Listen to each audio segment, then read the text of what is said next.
আমি সবসময় মনে করি নিজের সব প্রবলেমসের সলিউশন তোমরা সবসময় পাবে না। প্রবলেমস সবসময় লাইফে থাকবেই, কারোর কোনো দিন ভালো যাবে, কারোর কোনো দিন খারাপ যাবে, এই প্রবলেমসগুলো থেকেই যাবে।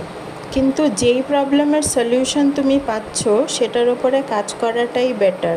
যেই প্রবলেমের সলিউশন নেই সেটা নিয়ে খুব ওভার থিঙ্ক করাটাও খুব একটা ভালো জিনিস নয়। ওভার থিঙ্কিং আমাদের অনেক মেন্টাল স্ট্রেসের ওপর দিয়ে নিয়ে যায়, আর এই জিনিসগুলো আমরা যত তাড়াতাড়ি নিজের মধ্যে থেকে কাটিয়ে উঠতে পারবো আমাদের মেন্টাল পিস তত তাড়াতাড়িই আসবে।